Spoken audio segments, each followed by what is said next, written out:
The station floated in silence. Zarthis Spire was supposed to be safe. It was built on peace. It's a massive space station made of silver rings and glowing towers, orbiting a quiet dying sun. 12 alien species called it home: diplomats, scholars, refugees, and artists. There were no weapons, no armies, and no reason to be afraid. But then the lights went out. Not just flickers, not power shortages. Every system dead. Screens dark, doors frozen. Communications silent. Even the gravity slipped for a moment, making people float in the halls like ghosts. Counselor Lean floated too. His small green limbs trembled as he pushed himself toward the command center. He was from the Marne, a gentle race of thinkers with soft skin and glowing eyes.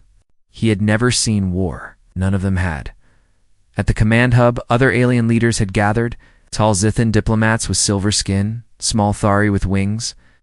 A quiet hum filled the room, the emergency lights barely alive. What happened? Lean asked, breathing fast. We don't know, said Ambassador Tola, a long-necked Varian, with a shaking voice. Out. All power vanished. Even backups are offline. Lean looked at the dark screens. Could it be? Sabotage? Silence followed. Then someone whispered it. The Xarn. All eyes turned. The name hung heavy in the air. The Xarn were only rumors. Ancient raiders, ship eaters. They were said to harvest mines, drain suns, and leave behind only metal husks. No one had seen them in 100 years. Many believed they were dead. Or just stories to scare young ones. But now those old fears stirred. Ambassador Tola nodded slowly. 3 outposts vanished last month in the Outer Rim. No distress signals. No survivors. And now us. Someone shouted in panic. Ah, another cried. A few ran to the windows to look out into the void. Nothing. Just stars. Just silence. We must send a distress call, Lean said. With what power? Tola snapped. Everything is dead. Then a soft beep. A flicker of light blinked from one console. Weak barely, their butt real. Leon rushed over. It's a backup transmitter, he said. Still working. Very old. He pressed buttons. Static. Then, finally, connection. We only get one shot, he said. We need to broadcast a signal. Someone might hear us. To who? Asked Tola. Who would come? Council won't risk their ships. The Yuvani fled when rumors of Xarn rose again. We're alone. Lean hesitated. His fingers hovered over the signal settings. There was one frequency left. One never used anymore. It was a human code. Long ago. Earth had sent warriors across the stars rough. Angry, brilliant people from a planet called a death world. That meant everything on it tried to kill them: storms, animals, even the air. Most thought the humans were extinct. Others believed they vanished on purpose, leaving behind whispers and ruins. Lean didn't believe the stories. But right now, they had no other choice. He selected the code. The old Terran distress channel. Please, he whispered. If you're out there, ... we need help. He pressed send. The signal disappeared into the dark. Hours passed. No reply. The station stayed cold. Shadows stretched through the halls like fingers. People held each other. Parents told stories to their children even as their eyes filled with fear. Then just before the next rotation cycle, the emergency lights flickered and stayed on. More lights blinked awake. Slowly, one by one, the ceiling glowed, the consoles powered up. The air vents hissed. The station was breathing again. Leanne stood frozen. Who did that? On the central screen, letters began to appear. Old Terran language. TDF Revenant Protocol active. Ambassador Tola gasped. What is TDF? Terran Defense Force? Lean whispered. It's real. Before anyone could speak. Another screen lit up. A fleet, 12 ships had entered the system, black as void, shaped like blades. No heat, no lights. No. Just drifting. Slowly toward them. They have no identification, someone said. Not council ships, not pirates. A message came through.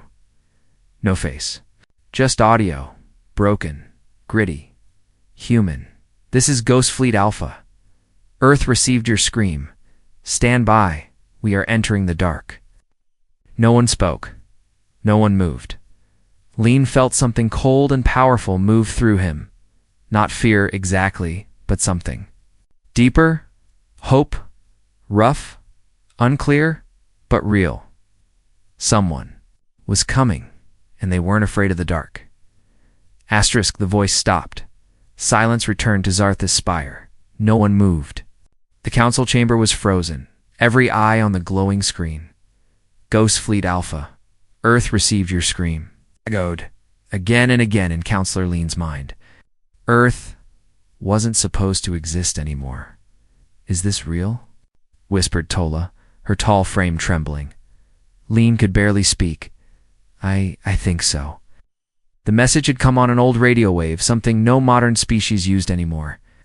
Most believed such signals were useless, weak, or outdated. But not.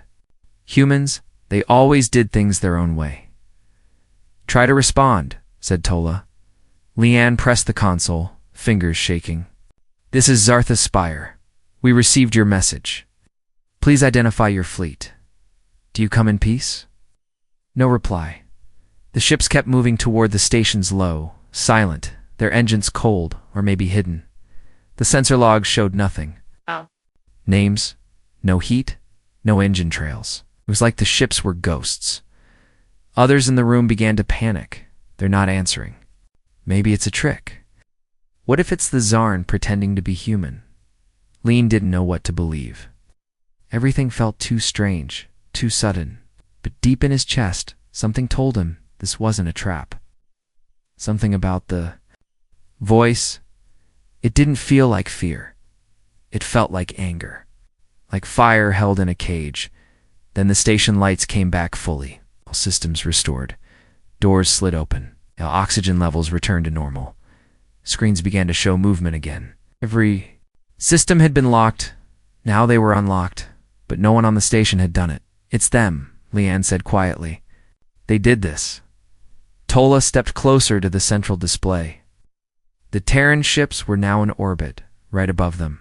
They didn't fire weapons. They didn't broadcast warnings. They just floated there. One ship turned slightly. Then came a second message. This time a short video. It showed a woman's face pale, lined with scars, eyes sharp and gray. She looked human, colder, harder. Her voice was rough like gravel. "This is Captain Sarah Nash. Terran Defense Force, we received your call. The situation classified as Code Black, pre-invasion threat confirmed. Our orders are clear. Hold. The station, neutralize hostile entities. Protect civilians." The message cut out. The room went silent again. "Did she say neutralize?" Tola asked. "I think she means fight," said Lean. "But why would they help us?" Another counselor asked. "We're not allies. We have no military, no trade deals. Why would Earth care?" Leanne shook his head. "I don't. No. Maybe they don't need a reason." Suddenly, another screen came alive. A security camera from the lower deck. People gasped. Something was moving inside the station. Metal panels were opening hidden compartments no one knew existed. Old corridors, sealed for decades, were lighting up. From within, shapes emerged. Humans, but not normal ones. They wore armor, black as night, glowing red lines across their helmets. Some were tall, some limped. All moved with a purpose. They said nothing. Just checked their weapons, their gear, and their surroundings. Then split into groups, each moving through the spire as if they knew it better than the current residents. "They were already here," Tola whispered, hidden, sleeping, waiting. "Look at their gear," someone muttered. "That's centuries old. Some of it's cybernetic." Lean stared at the screen. "They've been under the station all this time. Like a sleeping fleet, waiting for a call," Tola added softly. An old file blinked open on a nearby console. A forgotten archive locked since before the station was built. It was marked TDF Black Site 41. Zarthis Spire hadn't been built on empty space. It was built over an old human war bunker. They had never left. The spire was a mask, a shell. The ghosts were real. They're moving to defensive positions. someone said, watching the humans take up locations around the station's outer edges. And they're doing it fast, Lean added, like they've trained for this exact situation. Then the sensors beeped. Ships, new ones. At the edge of the system, faint, but real. Lean pulled up the readings. He froze. That's not the Terran fleet. Everyone leaned closer. A different kind of vessel. Sharp, black, twisting shapes with red markings around. No codes. No greetings. Just ships, hundreds of them spreading across the outer rim like a virus. Too many, whispered someone. Tola backed away from the screen. We don't have defenses. We don't have weapons. We'll be taken. No, said Leon. He looked at the screen again. Human soldiers had stopped moving. They were standing at the airlocks, weapons ready, eyes facing space, calm, silent, waiting, not afraid. A new voice crackled through the system. It was Captain Nash again. This is Ghost Fleet Alpha. Xarn forces identified. Command code. Revenant. Protocol Phase 2. She paused. Hold your breath, Zarthis. We're about to teach the galaxy what deathworlders really do. The screen went dark, and every weapon system on the station long thought disabled. Lit up, the ghosts were done. Sleeping. Lean didn't move. He just stared at the screen, his hands resting gently on the console. Around him, the other counselors were frozen too. The station had gone quiet again, but not dead. The silence now was heavier, like something was holding its breath. The human soldiers were no longer hiding. They stood openly at every major corridor, armored in black, weapons drawn, eyes locked on space. Their helmets had glowing red eyes. Some of them didn't even look fully human. Metal arms, artificial legs, implants in their necks and heads, yet none of them looked afraid. Lean whispered, "What is Revenant Protocol?" No one answered. No one knew, except the humans. A door slid open behind them. Everyone jumped. Lean turned, heart racing. It was one of them. A Terran soldier. Her armor hissed quietly as she stepped in. Her face was uncovered, pale, scarred. With sharp blue eyes, she didn't speak right away. She just looked at the group of aliens huddled near the control panels. Then she saluted. "Captain Sierra Nash," she said. "You sent a distress signal." "We answered it." Tola's voice shook. "Why? We aren't part of Earth. We have nothing to offer." Nash looked at her. Then at Lean. "You asked for help. It's enough." Shh. She walked to the center display. One by one, she activated screens, showing the Xarn fleet. The number of enemy ships had grown. Now it was over 130, still more coming. "These aren't scouts," Nash said. "It's an invasion." The room filled with nervous murmurs. Someone began to cry. Another slumped to the floor, whispering prayers. Nash didn't react. "Earth planned for this a long time ago," she said. "The Spire was built over a hidden Terran outpost. We've been asleep under your feet for 97 years. Waiting for the Xarn to return." Lean's mouth was dry. "Why didn't you tell anyone? We didn't need to. Not until now." She tapped the map. "They've gotten bolder, faster, more organized. But they're still overconfident. That's their weakness. They think no one can stop them." Lean stepped forward. "Can we?" Nash turned toward him. "We don't stop wars. We end them." He didn't ask more. The look in her eyes gave him the answer. It wasn't pride. It wasn't arrogance. It was something older, something colder. Like someone who had lived through too many battles and come back harder each time. From above, the lights dimmed. Red warning strips lit the corridors. The defense systems were online. More of the human soldiers moved through the halls, fast, silent, precise. They weren't like other military units Lean had seen. They moved like predators, like wolves. "There are only 12 of you?" Tola asked, trying to count. Nash smiled faintly. "There were 12 ships, not 12 soldiers." Another screen blinked on. Lean turned. Hundreds of Terran soldiers, climbing out of old stasis pods, stretching, checking weapons, repeating commands. Their voices were calm, their faces emotionless. Every one of them looked ready to die without hesitation. One soldier helped a Marne child who had gotten lost in the corridor. He knelt, spoke gently, and walked her back to her family before returning to his post without a word. "These are your warriors?" Lean asked quietly. "Some," Nash said. "As pilots, engineers, pilots, but we were all raised the same. On Earth, the galaxy calls it a death world. To us, it was just home." Another officer entered the chamber. He wore a worn jacket with a metal badge scratched and old. "Captain," he said. "Xarn forces entering high orbit. 33 dreadships. Scanning pulses detected." Nash nodded. "Time to begin." She looked at the alien leaders. "You'll want to stay below deck? No open corridors. Allow your people to shelter in place." Tola stepped forward. "You're fighting them?" "Here. They're already inside the system. We don't let threats get close twice." Nash moved toward the door. Just before stepping out, she paused and turned back. "You asked why we came?" she said. "Why Earth would risk lives for strangers." Leanne looked up at her. She said it. "Simply because someone has to." Then she walked out. The screens flashed Xarn, ships in motion. Suddenly the station shook. People screamed. Lights flickered. One of the Xarn dreadships had fired a warning shot, missing the station by a few kilometers. On purpose, a message arrived. It wasn't human.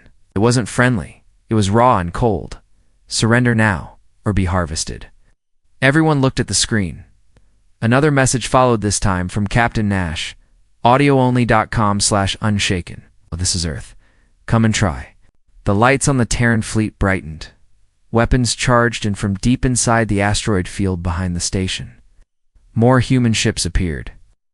Ones that hadn't shown on any sensors. They had been hiding, waiting. Leanne stared in disbelief.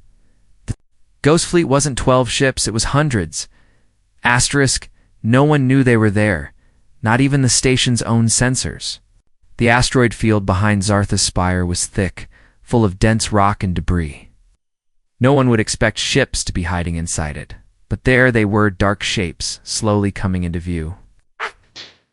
Dozens at first, then hundreds. They looked nothing like the ships used by the Council races. Terran vessels weren't sleek or beautiful. They were rough, scarred, built from layers of armor, their hulls covered in burn marks and deep scratches. They looked like they had been through war and survived. Counselor Lean could barely speak. "That's impossible," Ambassador Tola stood beside him, her voice faint. "How did they hide so many?" "They didn't," whispered Lean. "They buried them. They turned the asteroid field into a graveyard and waited." The screens flickered as the Xarn dreadships moved closer. Their formations were tight, like blades slicing through space. Their weapons glowed faint red, not firing yet, just watching. One of the Terran officers turned to Captain Nash. "Enemy holding formation, but approaching fast. Estimated engagement in 6 minutes?" Nash nodded. "What's the count?" "Confirmed 147 Xarn vessels, mostly Harvest class. 3 flagships, heavily armed." She stared at the screen. "And ours?" "Ghost Fleet reports 212 active. Light class, 87 mid, 60 heavy. Revenant units ready to deploy." "Good." Lean stepped forward. "You're going to fight them here? So close?" Nash didn't look away. "We don't run, and we don't give the Xarn the first move. But they outnumber you. We like it that way." At that moment, one of the heavy human ships turned. It didn't move fast, but it didn't have to. Instead of aiming for the lead Xarn ship, it fired into empty space. To everyone's shock, something exploded. A cloaked scout drone Xarn. "Tech," Lean gasped. "How did you see that?" Nash smirked slightly. "We didn't. We guessed." Alarms rang out as more drones were revealed. The Terran ships opened fire again, not just with lasers, but with projectile weapons. Kinetic cannons, metal rounds, moving at incredible speed. Most Council species had stopped using such weapons long ago. Humans hadn't. They never stopped what worked. A flash filled the screen. One Xarn ship burst apart, breaking into flaming pieces. The war had begun. From above, the station shook again, not from an enemy hit, but from Terran launch pods. Small, fast ships shot out like arrows, moving between the larger vessels. Revenant. Units, they flew without lights, without shields. But with deadly purpose. Where are they going? Tola asked. Lean stared. They're boarding. Human fighters weren't waiting for the enemy to reach them. They were going straight into the Xarn ships. Another explosion. Second Xarn destroyer lost control and slammed into one of its own. Human tactics weren't beautiful, but they were brutal. Inside one of the boarding pods, Lieutenant Wren checked her weapon. She was calm. Her team was quiet. No one spoke. They didn't need to. They had trained for this. The pod crashed into the hull of a Xarn ship. Magnetic claws gripped the surface. A small explosive charge blew open the panel. They were inside. Wren led her squad into the dark hallway. Xarn soldiers waited tall, insect-like creatures with long limbs and sharp weapons. They hissed as the humans entered. But the humans didn't slow down. They didn't yell or threaten. They fired. Short bursts. Fast movements. Clean shots. The Xarn fought back, but their weapons were slow, their bodies large. The humans moved like shadows. In 10 seconds, the hallway was silent again. Wren spoke into her mic. Level 1 clear. Moving to core. Back on the station, Lean and the others watched in awe. Every screen showed chaos, but controlled chaos. The humans were everywhere. Inside the station, inside the enemy ships, on the hull, in the void everywhere. This is madness, said Tola, but it's working. The Terran fleet kept striking from the shadows, using the rocks, the cold, and the dark itself to their advantage. The Xarn ships were powerful, but slow, predictable, built for fear. Not real combat. They weren't used to being hunted. Now, they were. Captain Nash gave the next command. Phase 2. Hit their communication nodes. Her officer nodded. Yes. Ma'am. Across the battlefield, Terran units switched targets. Instead of destroying the ships completely, they began cutting off their signal shooting antenna arrays, jamming signals, hacking into the command systems. One by one, Xarn ships fell out of sync. They started colliding, firing at the wrong targets. Breaking formation. The predators had become prey. Lean leaned against the wall, eyes wide. How are they doing this? Tola answered softly. Because they fight like they've done it 1,000 times before. Because they're not just trying to survive. They're trying to protect us. A final message blinked on the screen from Captain Nash. To the Xarn fleet, run if you can. The dead are awake. The Xarn fleet began to fall apart. One by one, their giant ships lost power or drifted off course. Some had hulls torn open by kinetic rounds. Others spun wildly, cut off from their command signals. Fire spread across some vessels, glowing like red stars in the dark from the windows of Zarthis Spire. The alien council watched in stunned silence. They had expected death. They had expected their world to burn. Instead, they were seeing something they didn't understand. Humans turning. The tide of a hopeless battle, not with bigger ships, but with sharper minds and colder tactics. Counselor Lean sat down slowly. His legs had gone weak. They're winning. Ambassador Tola shook her head in disbelief. No, they're teaching. Teaching. They're showing the Xarn what real war looks like. Outside, the ghost fleet kept moving. Was no pause, no celebration. Each Terran ship simply shifted targets, adjusted position, continued to press forward. But the Xarn weren't finished. Their biggest ship, a command dreadnought 5 times the size of the station, moved forward. It didn't try to run, powered up its main cannon. This is the flagship, said one of the council techs. They're going to fire. The blast lit up the system like a small sun. A massive energy beam tore through space, aimed straight. At the center of the human formation, 4 Ghost Fleet ships were hit. 2 were vaporized instantly. The other 2 drifted. Damaged, but still alive. No, Tola gasped. They're not invincible. On the Terran bridge, Captain Nash stood without blinking. She didn't shout. She didn't panic. Target their eyes, she said.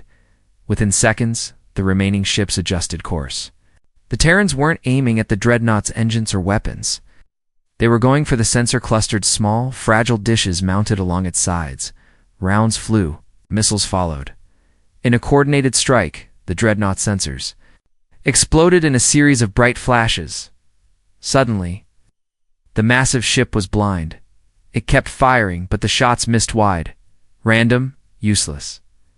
Now, Nash said, send the teams in.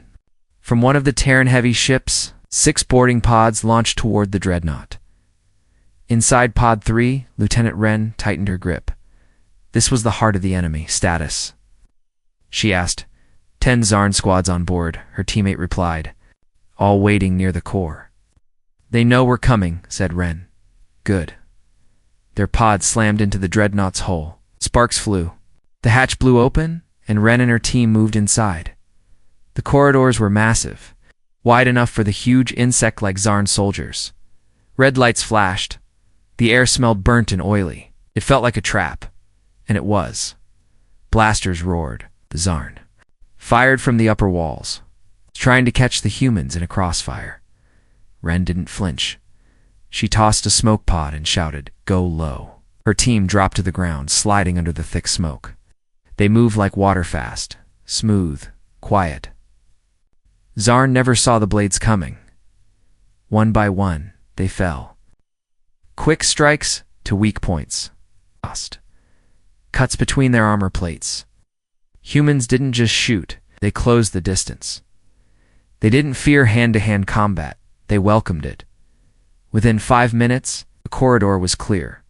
Path to core is open, Wren said into her mic. From the bridge of the Valkyrie, Nash heard the update. Copy. Proceed to the AI control chamber.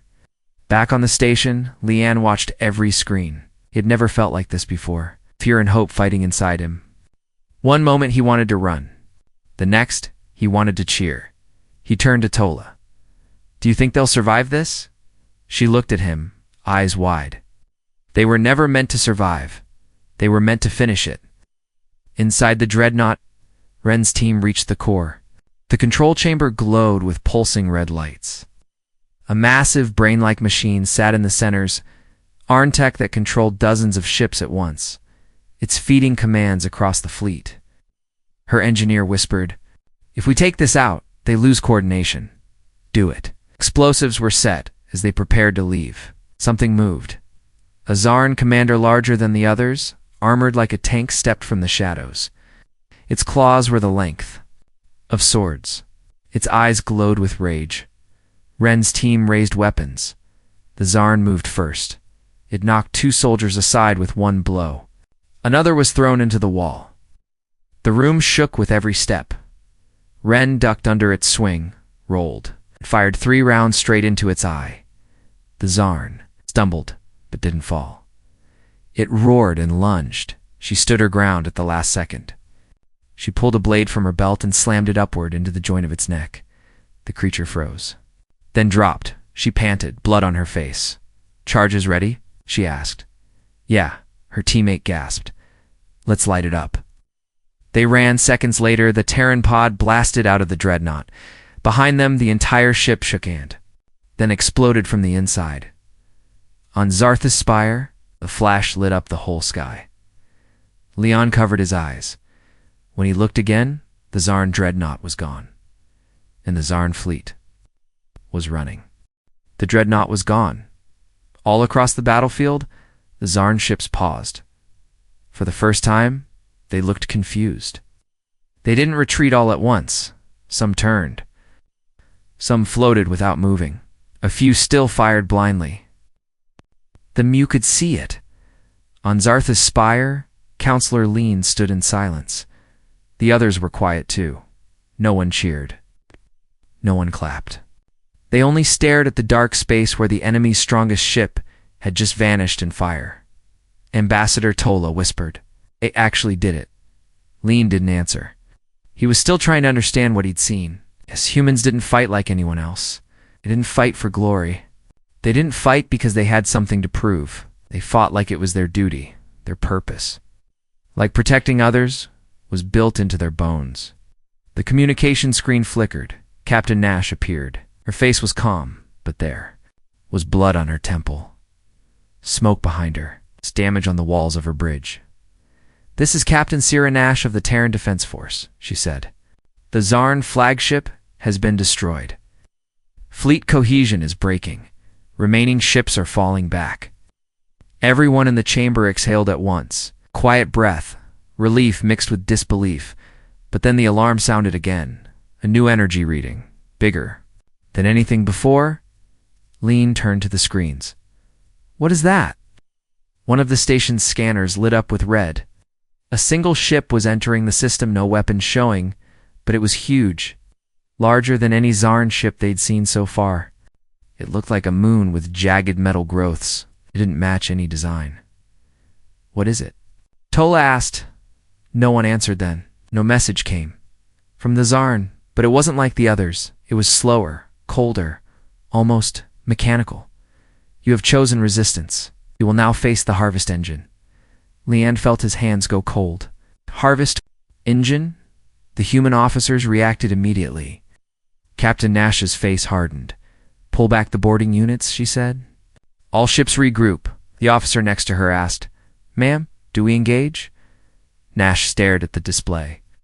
The new ship wasn't moving fast. It just floated forward, slow and heavy, like it didn't need to rush. "No," she said. "Can't fight that head-on." Lean stepped closer to the screen. "What is that thing?" Nash answered without looking at him. "Something we hoped they'd never use again. It's not a warship. It's a machine, a planet stripper. It drains the life from a system's suns, moons, cities, everything." The chamber fell into a stunned silence. "But ... why use it now?" Tola asked. "Because they're losing," Nash replied. "And that thing doesn't care who it kills, even their own." The harvest engine lit up, beams of pale green light. Fired from its sides, not at the human ships, but at the asteroid field. Within seconds, entire rocks melted into dust. "We can't stop that," one of the station guards said. Nash nodded. "Not alone." She stepped away from the camera and returned with something, an old-looking device, small and flat, with a red switch. "What is that?" Lean asked. "Our backup plan." She pressed the switch. Far out in deep space, something changed. 12. More Terran ships uncloaked from their hiding place beyond the far ring of the system. These were different, older, darker. Their hulls were black, their lights red. They had no names, just numbers. Nash's voice returned. "These are the original revenants. First-gen Deathworld prototypes, never fully decommissioned. Hey there. Not pretty. They're not stable. But they're angry. And they're coming." Back on Zarthis Spire, Lean could see them forming up behind the harvest engine, still far, but closing fast. The harvest engine detected them, and for the first time, it changed direction. It turned not toward the station, but toward the ships that dared to challenge it. The revenants didn't break formation. They didn't stop. They flew straight at the massive machine, firing everything they had. No tactics. No tricks. Just raw power. The sky lit up again. Missiles, torpedoes, beams of hard light. The harvest engine fired back, blasting chunks off the revenants. 2 were destroyed instantly. But the others kept going. Captain Nash watched in silence. "We didn't build those ships to win," she said. "We built them to hold the line." One of the revenants crashed into the engine, on purpose. The explosion was massive. Then a second ship followed. A third. They were sacrificing themselves. One by one, until finally the engine stopped firing. Smoke. Sparks. Cracks in its metal skin. Then it broke apart. Piece by piece the machine died, and the system went quiet again. The battle was over. The last of the Xarn ships had fled, broken, scattered, leaderless. The harvest engine was Ganit's massive body cracked apart and floating in pieces across the stars. The sky above Zarthis Spire was quiet again. Inside the station, no one spoke at first. The alien council members stood in the control chamber. Staring at the screens, they didn't cheer. They didn't clap. They just stood in silence, trying to understand what had just happened. Then Counselor Lian sat down slowly, covering his face with both hands. He didn't cry, but something inside him felt like it had cracked open. The fear. The pressure. The helplessness that had all been building for days, and now it was over. Ambassador Tola placed a hand on his shoulder. "They saved us," she whispered. "They really did." Lean nodded, and some of them didn't come back. A soft alert sounded. A new message was coming through from the Terran. Flagship the Valkyrie, Captain Nash appeared on the screen, standing tall despite the dust and blood on her face. Her voice was calm, but softer this time. There was no victory. In her tone, its quiet strength, "This is Captain Sierra Nash. The threat has been neutralized. We've confirmed the Xarn are retreating beyond the system. Recovery teams are in motion. Any wounded should report to the med units we've set up on Deck 3. We will assist with rebuilding efforts." She paused. "I know many of you have questions. About who we are, where we came from, why we came back." Her eyes scanned the chamber, as if she could see everyone through the screen. "I won't pretend Earth is perfect. We come from a world that tried to kill us every day. Our planet burned us, froze us, starved us, and chased us with monsters. But we learned something important there. That strength means nothing if you only use it for yourself." She looked down, then back up again. "We're not here to conquer. We're here to protect." The screen faded. Lean stood.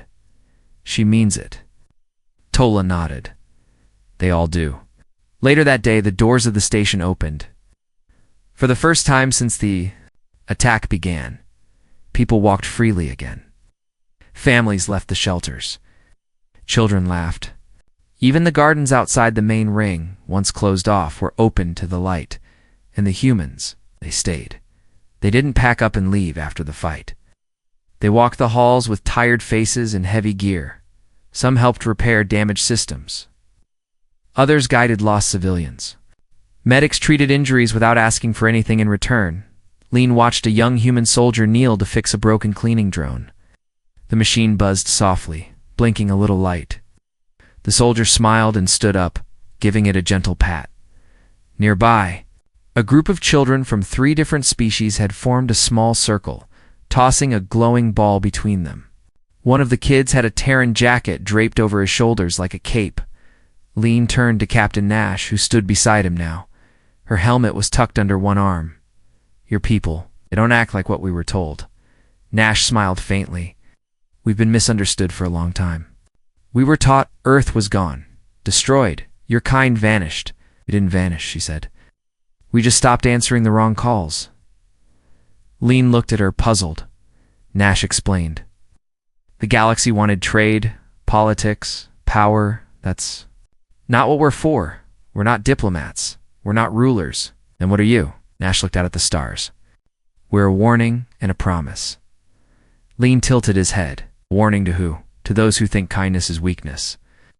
And a promise to those who believe no one will come." He was quiet for a long moment. Then he smiled. That evening, the council held a memorial for the fallen human and alien alike. There were no speeches. Just lights floated into space, glowing softly as they drifted into the dark. Some said words in their own language. Others stood silently. One by one, humans lit candles or placed badges from fallen soldiers on a small table near the stations. Windowlean placed a flower crystal next to a Terran helmet. "Thank you," he whispered. Beside him, Nash nodded. "You'll rebuild?" she asked. "We'll try," he said. "But we'll never forget. You're not alone anymore." And a few days later, most of the Ghost Fleet prepared to leave. They had other places to go, other signals to answer, but a few stayed behind, volunteering to help finish repairs, train defense units, and ensure the station was never helpless again. Before departure, Captain Nash stood in front of the gathered species. Her words were short. "If you hear a scream in the dark," she said, and no one else answers remember this day. She paused, looking at them all, because Earth will. Then she turned and walked away. The fleet vanished into the stars, but the message remained. Not just in data files or stories, but in the hearts of everyone who saw the day the dead came back. Not to haunt, but to protect.